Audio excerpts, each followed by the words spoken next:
स्थानिक प्रकल्पग्रस्त आणि बेरोजगारांच्या न्याय्य मागण्यांसाठी RCA प्रशासनाने सातत्याने दुर्लक्ष केल्याचा आरोप करीत आज शिवसेना पक्षातर्फे अलिबाग ते मांडवा रस्त्यावर चक्का जाम आंदोलन करण्यात आले।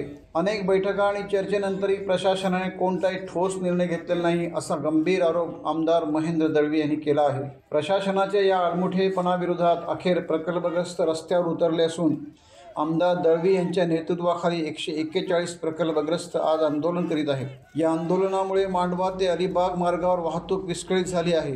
रस्त्यावर चक्का जाम झाला असून वाहनाच्या 4 ते 5 किलोमीटरपर्यंत रांगा लागल्या आहेत।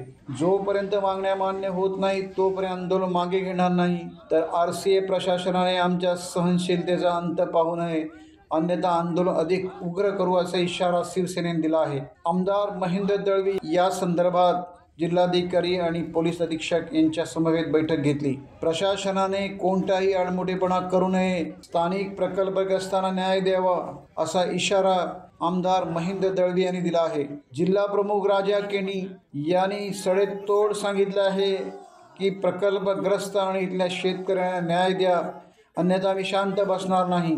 शिवसेना नेत्या मानसी दळवी यांनीही प्रशासनाला आणि प्रकल्पग्रस्तांना इशारा दिला आहे।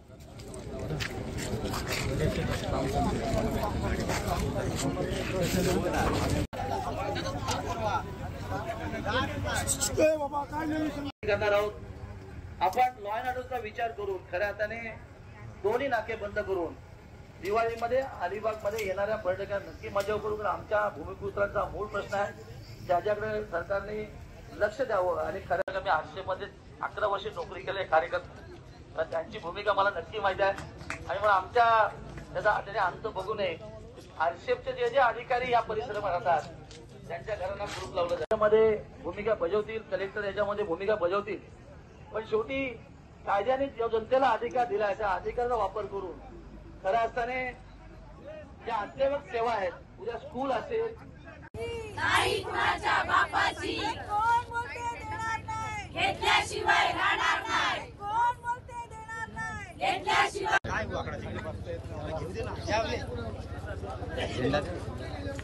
झेंडावाली इकडे जरा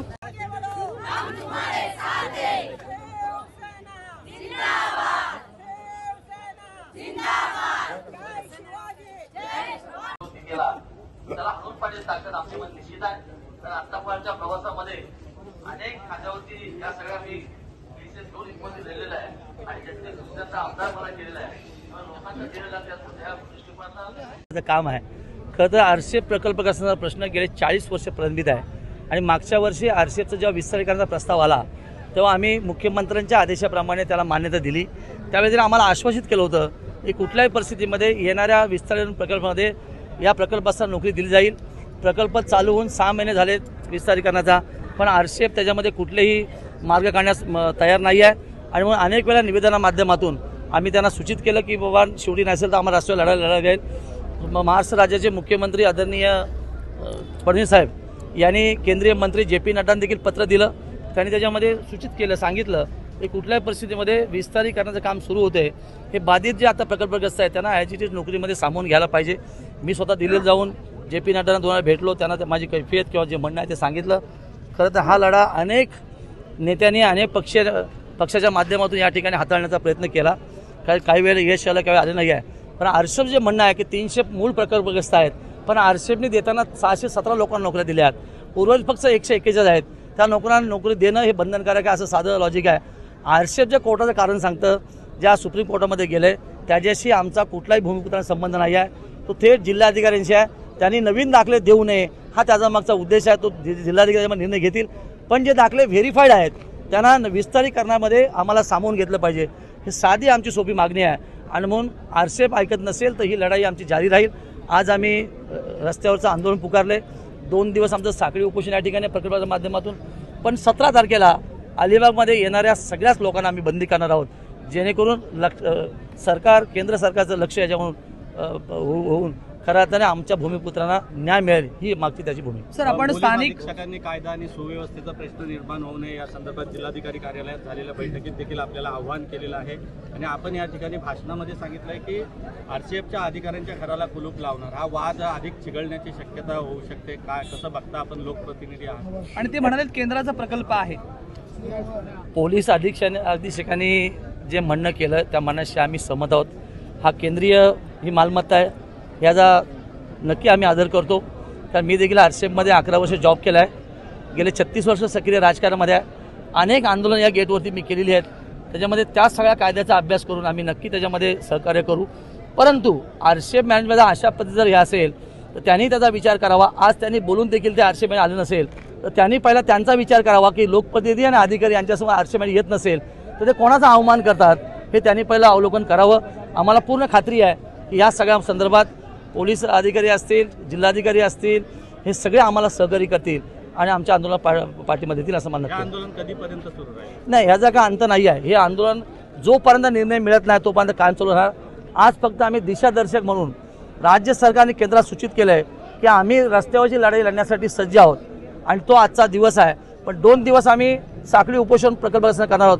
पण 17 तारखेचा दिवस हा खऱ्या अर्थाने सगळ्यात महत्त्वाचा दिवस आहे की जेणेकरून सगळे नाके आम्ही बंद करून येणारे सगळे जे काय पर्यटन असतील किंवा येणारे लोक असतील त्यांना आम्ही मज्जाव करणार. कारण त्याची तीव्रता जास्त असेल, कोणाचं नुकसान होऊ नये ह्या दृष्टिकोनात आम्ही तो प्रयत्न करणार आहोत. आणि म्हणून पोलीस अधीक्षकांना पण आमचं आव्हान आहे की आपण या सगळ्या गोष्टीचा परिपूर्ण अभ्यास करावा, त्या फाईलचा अभ्यास, त्या निवेदनाचा अभ्यास करावा आणि त्याप्रमाणे जे तुम्हाला कायदेनुसार अधिकार दिला आहे त्या अधिकाराचा वापर जरूर करावा. पण आम्ही कायदेशीररित्या ही लढाई लढतो. आम्ही कुठेही चुकलो नाहीत. आम्ही सगळ्या निवेदन जो केलेले आहेत तो आमचा अधिकार आहे जनतेने दिला. त्या अधिकाराचा वापर लोकप्रतिनिधी म्हणून करण्यासाठी मी आज रस्त्यावर उभा राहून सज्ज आहे. सर, सर, काय सांगाल? आज आरसीएफच्या विरोधामध्ये आपण तीव्र असं उग्र आंदोलन सुरू केलेलं आहे. भूमिपुत्र आणि स्थानिकांच्या प्रश्नावर हे आंदोलन आहे. सत्तेत देखील आपण आहात. काय कसं बघता या आंदोलन? 40 वर्षापूर्वीचा हा आरसीएफच्या प्रकल्पग्रस्तांचा आंदोलन आहे आणि या प्रकल्पग्रस्तामध्ये 141 PAP आहेत आणि त्यासाठी अनेक पक्षांनी, अनेक तिथे समाजाच्या लोकांनी या प्रकल्पग्रस्तांसाठी आंदोलन केले होते. अनेक प्रकारचे तिथे धरणे आंदोलन झाले होते.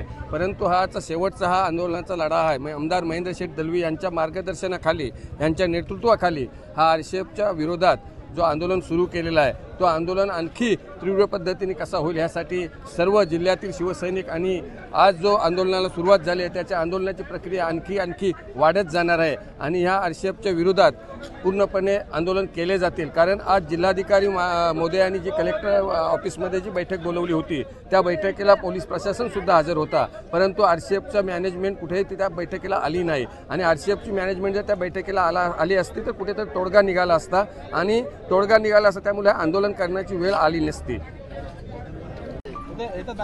ताई, काय सांगाल? स्थानिक भूमिपुत्रांच्या प्रश्नावर आपण या ठिकाणी रस्त्यावर उतरलेला आहात आणि भव्य असं आंदोलन या ठिकाणी होतंय आणि चक्का जाम देखील होतोय. काय आपली नेमकी मागणी आहे? मागणी आमची एकच आहे की ज्यावेळेस आमच्या प्रकल्पग्रस्त म्हणून आमच्या जमीन आहे आरसीएफ कंपनीला गेल्या त्याच्या बदल्यात आमच्या लोकांना, भूमिपुत्रांना सर्टिफिकेट दिली अशासाठी की तुम्हाला या कंपनीमध्ये प्रकल्पग्रस्त म्हणून समाविष्ट करून घेऊ. पण त्याप्रमाणे थोडकी घेतली, बाकीची शिल्लक जी राहिलीत आणि जी शिल्लक राहिलीत त्यांच्यासाठी हे आंदोलन आहे.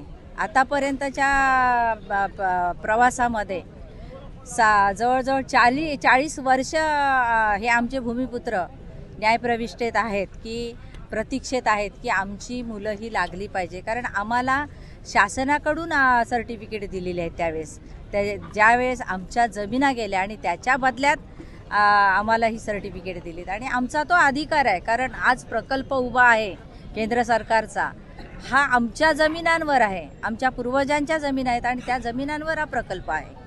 या आंदोलनानंतर बेरोजगारीच्या समस्येवर मात होईल का? अनेक तरुणांना संधी मिळेल का? आणि भविष्याच्या काळामध्ये बेरोजगारांना नोकरी देण्याच्या संदर्भात शिवसेनेची भूमिका काय असते? पहिला प्रश्न असा आहे की ज्या लोकांची जमीन गेली त्यांचा हा प्रश्न आहे. बेरोजगारी आता तसं बघायला गेलं तर आमच्या थळमध्ये जेवढी जमीन गेली त्या लोकांना आम्हाला ह्या त्यांनी नोकऱ्या ह्या दिल्याच पाहिजे, कारण ते बंधनकारक आहे. त्याच्यासाठी हा झगडा आहे. आणि शिवसेनेची भूमिका विचाराल तर आमदार साहेब ज्यावेळेस जिल्हा प्रमुख होते आणि त्याच्या अगोदरचा जर तुम्ही आमचा प्रवास बघितलात तर हा आम्ही प्रामुख्याने प्रयत्न करतो की माझ्या ह्याच्यामध्ये म्हणजे मतदान आमचं जे कार्यक्षेत्र आहे त्याच्यामध्ये बेरोजगार हा राहिला नाही पाहिजे. आज 3 दिवसापूर्वी आम्ही भव्य असा रोजगार मेळावा घेतला कोयनाडला. तिथे सुद्धा डायरेक्ट आम्ही त्या ठिकाणी म्हणजे हे करून कंपन्यांना बोलवून त्या बेरोजगार तरुणांना रोजगाराची संधी आम्ही मिळवून दिलेली आहे. आपण न्याय अधिकारी आहात तर यामध्ये भूमिका करा. तर आमचं जे आंदोलन आहे न्यायिक आहे. आम्ही लिगली तुमच्याकडे परवानगी घेऊनच केलेलं आहे. लोकांच्या अडचणी याच्याविषयी आम्हाला नक्की आहे. पण किती वेळ आम्ही वाट बघणार त्यावेळी मदत आहे. मला आम्ही गेलो थांबतो पण आज मॅनेजमेंट येत नसेल तर हे खूप चुकीचं आहे. आणि लोकप्रतिनिधी जिल्हाधिकारी मीटिंगला जर येत नसतील तर लॉ अँड ऑर्डर खराब होण्यासाठी ते कायदा हातात धरतात. त्याची जबाबदारी आरसीएफने घ्यावी असं एसपी मॅडम मी सूचित करतो. घेतला पाहिजे आणि लवकरात लवकर निर्णय घेऊन जे काही आपली प्राथमिक प्रमाणपत्र धारक किंवा पीएपी प्रमाणपत्र धारक आहेत त्यांच्या प्रश्न त्यांनी लवकर सोडला पाहिजे. त्यासाठी आपण पाठपुरावा करत आहोत. सगळे आपलं जिल्हा प्रशासन, आमदार साहेब, आपण सगळे आपल्या सगळ्या पीएपीच्या आणि प्रकल्पग्रस्तांच्या आपण सोबतच आहेत. आपण तसे आपण प्रयत्न करूया. तर आजच्या आंदोलनाची पूर्ण आम्ही तयार करतो रिपोर्ट पूर्ण आणि ह्या रिपोर्ट तयार करून आम्ही दोघांनाही पाठवून देऊ. स्टेट गव्हर्नमेंटला पाठवूया, केंद्राला पाठवून देऊया. त्याच्यामुळे आपण आपलं जे आंदोलन आहे सर, आमची विनंती आहे की आपण आणि मी आपल्याला आपला खूप आभारी आहे. आपण अतिशय शांततेनं आणि ते चांगल्या पद्धतीने करतायत. कुठे कुठला काही अनुचित किंवा अनुवांछित पदार्थ नाही झाला आतापर्यंत. हायकोर्टची गाईडलाईन्स आहे आंदोलनानुसार त्यानुसारही करावा लागेल. क्रिटिकल इन्फ्रास्ट्रक्चर म्हणून ही युनिट आहे. पूर्ण देशातला युरिया आणि बाकी न्यूक्लिअरच्या पण काही इथून जातात. त्यामुळे ह्या सगळ्या गोष्टी एस पी मॅडम सांगतात की आपलं आरसीएफ आपलं भूषण आहे ना अलिबागचं. आरसीएफ रायगड जिल्ह्याचं आपलं भूषण आहे. चांगला मोठा प्रोजेक्ट आहे आणि तीच भूमिका आहे. आमदार साहेबांनी स्पष्ट केली की आपल्याला प्रकल्प पाहिजे आहे, तो आपल्याला करायचा आहे. त्याचे कामकाज बंद नाही झालं पाहिजे. राष्ट्राचं कुठे नुकसान झालं नाही पाहिजे. राष्ट्रीय संपत्तीचं नुकसान झालं नाही पाहिजे. अशा पद्धतीनेच आपण आपल्या इथे वागलं पाहिजे सर्वांनी. मला अशी विनंती की सर आजच्या आंदोलनाची आम्ही पूर्ण दखल घेतो. अगदी आम्ही आपल्या तीव्र भावना आहेत याचा आम्ही पूर्णतः शासनाला पाठवू. टाइम्स डिजिटलला लाईक करा, सबस्क्राईब करा, शेअर करा आणि बेल आयकॉन दाबायला विसरू नका. पाहत रहा टाइम्स डिजिटल.